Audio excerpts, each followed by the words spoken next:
নরসিংদী জেলার পলাশ উপজেলার পৌরসভা গোরাশাল। শীতলক্ষ্যা নদীর তীরে অবস্থিত গোরাশাল শিল্প এলাকা হিসেবেও সুপরিচিত। এখানে রয়েছে দেশের অন্যতম বৃহত্তম বিদ্যুৎ কেন্দ্র।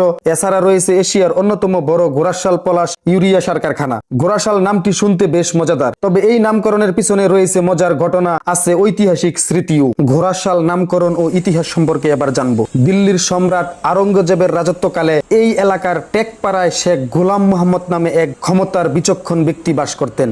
দিল্লির রাজদরবারেও তার নাম সুপরিচিত ছিল। শেখ গোলাম মোহাম্মদ ছিলেন ওই সময়ের একজন ক্ষমতাধর বিচক্ষণ ব্যক্তি। তার বিচক্ষণতায় জমিদার শরীফ খানের বিরুদ্ধে রাজদরবারের একটি গুরুতর অভিযোগ নিষ্পত্তি করেন দিল্লির রাজদরবার। শেখ গোলাম মোহাম্মদের বুদ্ধিমত্তায় সম্রাট আওরঙ্গজেব খুশি হলেন। এর পুরস্কার হিসেবে শেখ গোলাম মোহাম্মদকে দিলেন সুদর্শন একটি ঘোড়া, সঙ্গে উপহার দিলেন আরো একটি শাল। ঘোড়া আর শাল এই দুয়ে এই এলাকার নামকরণ হয় গোরাশাল। সম্রাট আওরঙ্গজেবের প্রদত্ত ঘোড়া এবং শাল দেখার জন্য দলে দলে লোকের শেখ গোলাম মোহাম্মদের বাড়িতে আসা শুরু হয়। তাদেরকে কোথায় যাও প্রশ্ন করা হলে তারা বলতো ঘোড়া ও শাল দেখতে যাই। সেই থেকে শেখ গোলাম মোহাম্মদের বাস, গ্রাম ও অত্র অঞ্চল গোরাশাল নামে পরিচিত হতে থাকে। গোরাশাল পৌরসভা 20 অক্টোবর 1998 সালে স্থাপিত হয়।